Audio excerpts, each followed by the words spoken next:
Hey guys, how's it going? It is S2G and welcome to episode number 5 of my Bournemouth career mode series. Now first of all, I'm really sorry I couldn't upload yesterday. I had some issues with my Mac and hence I couldn't edit. But anyways, now I've got that all fixed up and hence there's a video today. If you guys could smash out 50 likes like you guys did in the last episode, that would be ridiculous. Follow me on Twitter to stay updated with the channel. Also subscribe so that you do not miss a single upload. Okay guys, so now let's have a look at the league table, and as you can see, we are doing extremely well in the Premier League right now. We are in 4th position. I mean, who would have thought Bournemouth being in 4th position in the league? We are in the top 4 right now after 7 games, but that might all change because we have some really difficult fixtures coming up in this episode. First of all, we face Watford and they've got a great side. I mean, they've got players like Igalo, Troy Deeney, so it's going to be a difficult game against them, but I fancy myself in that game. Then we face Man City and Spurs. I really don't know how we're going to cope against their, attack and all that. Their players like, Spurs have Harry Kane, Man City have Aguero, so it's going to be very difficult for us in this episode. Hopefully we will be able to get at least a win. But anyways, as you can see right here, Gretel, shooting boots missing for him, so that's really not good. I mean, he's kind of like my highest rated player, so I'm hoping that he gets a goal in this episode, or maybe at least performs well with an assist or something like that. But anyways, before we get into our games, let's have a press conference. So the first question is from Aaron. Do you think Andres Pereira can succeed at Bournemouth? Will he be getting first team action? Now first of all, I really think he's got what it takes, but he's got to be patient, because right now we have Ryan Gold at the side and he's looking in great form. So if Pereira wants to succeed, he's got to wait for his opportunities. I'm going to be playing him in the next game against Watford. Let's see how he performs in that one. Now time for the next question. Are you planning to use any different formations against Tottenham or Man City? No guys, I'm going to be sticking with my own formation, which is the 4-3-3 attack. I think that's a very good formation and will help us get a decent result against these teams, although we might get battered because defensively that weakens us, but I still think that sticking to our formation will have a better chance of us winning that game. But anyways, that's the end of today's press conference. Hope you guys are enjoying the concept of press conference. Also guys, leave your questions for the next episode's press conference in the comment section below. Now guys, let's get into our first game of this episode in the Premier League against Watford here. This is the team I'm going with. A lot of second team players coming in for this game, like Pereira, even Matt Ritchie. Let's see how they perform in this game against Watford. And as you can see, we do have the first chance of this game as the ball is now with Pereira, who plays it into Afobe, who takes a shot, but Pantelimon makes the save. Decent goalkeeping from him, and after 20 minutes the score remains 0-0. But in the 21st minute, Harriata plays the ball into Afobe, who fakes the defender and takes the shot, and he scores. A really good goal from Benik Afobe, a decent finish from him in the 22nd minute of this game to give us the lead against Watford. To be honest guys, that was a very good goal from Afobe. Just look at that. I'm obviously playing him instead of Callum Wilson, who hasn't really hit form this season. Afobe has. He's been scoring quite a lot of goals for me. In fact, he scored like 2 or 3 goals in the Premier League already, which is pretty good. But anyways, as you can see, I'm bringing on Itube. Let's see how he performs here in this game. Obviously, we are not creating too many chances now. I think bringing on Itube will definitely help that. Now we have a chance here. Will Hughes with the ball takes a shot, but it is blocked by Nyom, I think. And after 49 minutes, it is still 1-0 to Bournemouth. But now it could change here, because now there's a chance here for Watford. Berguis puts the ball in. Amrabat tries to head it in towards goal, but that didn't work out. The ball falls to Jurado, who takes a shot. He scores, it hits the post and goes back in, and after 73 minutes, it is now 1-0. This isn't going according to plan. I really wanted to win this game because the next 2 games are very difficult. We might have a chance here still. Harriata into Pereira. He's got a chance of showing here. Pereira with the shot, but Nyom with the block, and the score remains still 1-0. We might have one last chance here. It's Will Hughes here, goes past Guedihora. It's still Will Hughes. He goes down just outside the box, not just outside, around 25 yards away. Yes, it is 27 yards. We have a chance here to score. It's going to be Itube to take it. The substitute who came on from halftime has scored for us in the 90th minute to get us the win. All 3 points here against Watford. What a free kick. I mean, this guy's free kicks are absolutely ridiculous in this game. Just look at that for a free kick.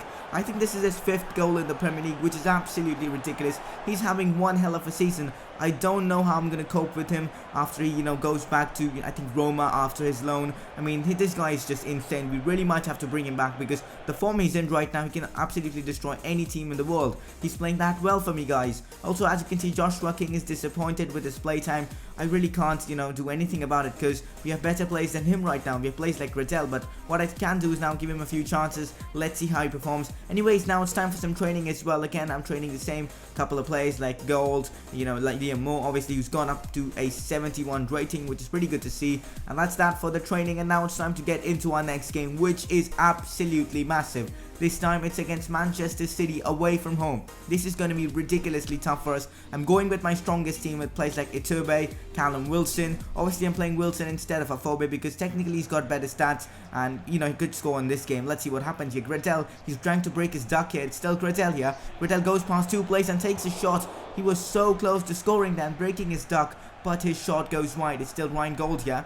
Ryan Gold here goes past 2 players. This is a wonderful run from Ryan Gold. Messi-esque. His shot is blocked by Otamendi. 45 minutes gone. It is still 0-0 half time. Nothing has happened. A chance here for us in the 57 minutes. Man City are playing really bad in this game. Will Hughes takes the shot, but it goes above the crossbar. Another great chance for us. We're really dominating Man City in this game. They're barely doing anything. What a touch that was from Gradel. It is still Gradel here. A foul from Yaya Toure, but the ball falls to Sermon, who smashes it, and it goes so close to going in, and it just went above the crossbar. The score is still 0-0. Now in the 74th minute, a chance here for us. It's still Iturbe. Iturbe smashes it, and it hits the post. Ryan Gold with the header on the rebound misses. He should have scored that, and after 76 minutes, the score remained 0-0. But then what a mistake from, I think it's Caballero or Joe Hart, whoever the hell the keeper is, makes a massive mistake, gives the ball away to Gradel, and he just had to tap it in. An easy finish from Gradel, breaks his duck as well, and gives us the lead against Man City. I really can't believe what we're doing this season. I mean, beating teams like Man City, it's absolutely ridiculous. In the end of this game, we made it 2-0 as well as Iturbe scored. I mean, this guy's got like 6 goals right now in the Premier League, which is ridiculous. He's almost scoring in every single game. Ryan Gold as well has got the assist. I mean, Pereira, we were talking about him earlier. If Gold performs like this, I don't think Pereira will have a chance to, shine, but Ryan Gold is absolutely ridiculous. I mean, he's getting tons of assists for us. Here later on in this game, Man City finally decide to attack as the ball falls to Nasri here, who goes past to one and takes a shot, but it goes wide, and the score remained 2-0 to us. What a result that was. I mean, I really can't believe that we have beaten Man City here away from home at the Etihad Stadium. It's absolutely ridiculous. And as you can see, some good news, guys. Puk is relieved, and I mean, we haven't played him that much, but still he's somehow relieved, which is good to see. But guys, we do have some bad news. Harry Arter is throwing some tantrums. He's feeling homesick, which is ridiculous. I mean, this is happening in like every single career mode with one particular player. He feels like he has no friends there. He doesn't like the food or the fucking weather. It's kind of ridiculous. But anyways, I don't know what to do. Let me know in the comment section what we should do with Harry Arter. Should we try to offer him more contracts and all that, or should we let him go and sign a better midfielder? Now we're going to be facing Spurs here. If we beat them, it will be 3 wins in a row, which is absolutely ridiculous. We have won all 3 games in this episode. That would mean obviously that, and it'll be ridiculous. But things don't look really good here, because what a ball that was to Andros Townsend, who takes a shot, but it was a very poor shot, and Boruc made the save. Again, I'm going with my strongest team. They were all fit, and now we have a chance in the 30th minute of this game. It's been all Spurs so far, but we do have a chance. It's Iturbe who destroys that defender, smashes the ball into the backside of the net. What a strike that was from Juan Manuel Iturbe, and that is his 7th goal of the season. What a season he's having. What a goal. Just look at that. He just went past Chadley, I think that was. Chadley had no chance. Iturbe went inside and just smashed the ball into the back of the net. What a goal from Juan Manuel Iturbe. Now Spurs actually attacking. Them playing much better than what Man City did. Here's Danny Rose into Pritchard, but Boruc with the save. Boruc is also having a great game right now. Another chance here for Pritchard, whose shot goes wide. I mean, Spurs are really dominating us in this game. As you can see here, brilliant football from them, but what a miss from Andros Townsend, who has just joined Newcastle in real life. I don't know how he'll perform there, but anyways, hopefully he'll perform well for a Newcastle. I mean, I don't want to miss bad luck to a new player joining a club. But anyways, as you can see, another great chance here for, Spurs to score. But Boruc again with the save, and Boruc has been saving us all day long in this game. A great chance again for Spurs to score, but Kieran Trippier's header goes wide again, and we just give the ball away to, I think, Chadley. Chadley plays it into Kane, and again Boruc with the save. That was ridiculous goalkeeping from Boruc. He made the mistake in the first place, but to be honest, that was me. I just passed it away to Chadley. But that's the end of this game, and we have beaten Spurs as well. This was probably the luckiest victory we could have got. I mean, the stats were just ridiculous of this game. We barely had any shots on target. I mean, we had like 1 shot on target, 1 goal, and they had like 11 shots and all that. So we didn't deserve that win, but we did, and now we are in 2nd place in the league, which is absolutely ridiculous. We could be doing a Leicester this season.